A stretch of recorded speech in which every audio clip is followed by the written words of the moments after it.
The Karakuta Fresh Produce farm that grows avocados on its 180 acres farm in Juja has commissioned a 7,500-ton capacity avocado processing packhouse. The plant, unveiled in Nairobi by Equity Group Managing Director and CEO Dr. James Mwangi, will also serve 1,500 farmers who aggregate their produce for processing and export by Karakuta. To date, Equity has committed nearly 700 billion to this plan to support each of our members to create not only 50 million jobs, support 5 million businesses, and particularly to add value across the value chains and enhance a wealthy creation within the African continent. We take pride for entrepreneurs, for dreaming bigger, scaling faster, and impacting more lives. Dr. Mwangi thanked the leadership for realizing aspirations through partnerships with Equity for financing, Israel for the packing plant, and Spain for the market that absorbs the bulk of Karakuta produce. That partnership that began 3 years ago when we aligned our shared vision is what could start today for thousands of other farmers. And together, we can transform our agriculture and to make it commercially viable. And more importantly, make it an engine for inclusive prosperity for our people. We supported Karakuta through financing solutions tailored specifically for their growth.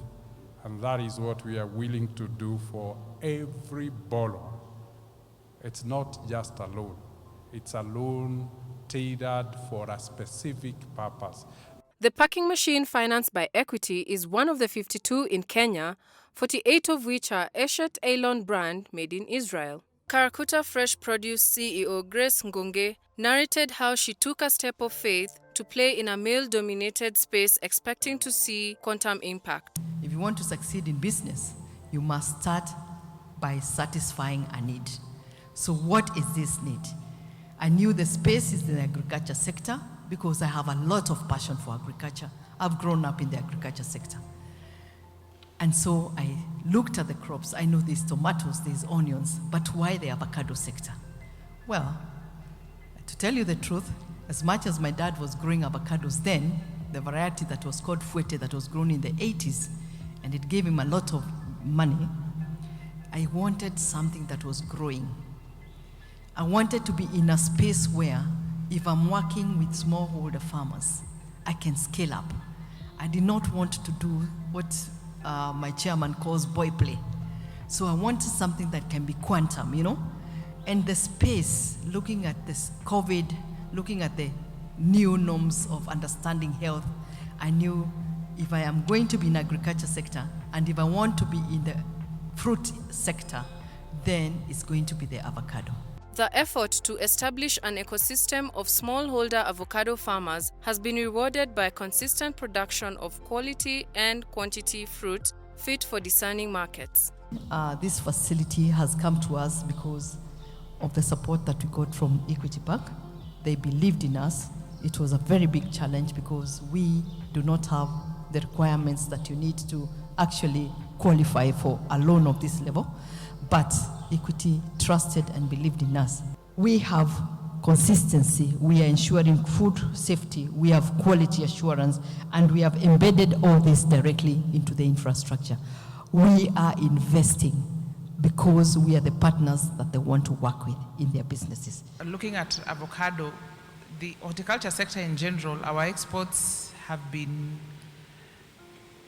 going up and down, but avocado has been very consistent in terms of growth. In 2024, the total value for our horticulture exports was about 136 billion Kenya shillings. 53% was for flowers, 30% was for fruits, and then 17% was for vegetables. The fruits then was valued at about 40 billion.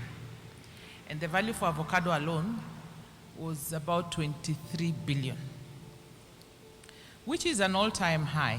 In 2022, the value for avocado exports was 15 billion. In 2023, the value for exports was 19. And then in 2024, the value for avocado exports was 23. So that shows you the growth in our exports of avocado. Because what the market is looking for is volumes, it's looking for consistency, and then of course it's looking for quality. Now, some of the challenges that we have had are challenges of quality. We as a Kenya, we have to do what it takes to make sure that we are meeting the quality requirements of the market. And some of these initiatives that we are seeing here today, they contribute to the quality. Avocado Exporters Association of Kenya CEO Joseph Ogura reiterated, saying 70% of the avocados are grown by smallholder farmers, calling for grouping them for easier enforcement of quality control. The other challenge that we could be facing is on, especially that European Union. It has declared some pests that are present in this country as priority pests, or as pests of quarantine, of pests of concern. The false codling moth as one of them. It is a huge challenge because we have to prove at the point of exit that false codling moth is not in that container. And therefore, the solutions that we have among all these challenges, because we do have solutions, especially considering that our avocados, 70% are coming from smallholder farmers. I believe these farmers are in groups. Groups are easy to manage. Groups are easy to determine what is going to be sprayed, when, and why.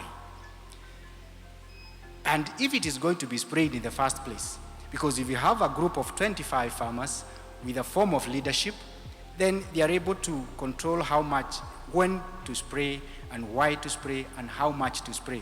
Because in the process of eliminating false codling moth, among other pests,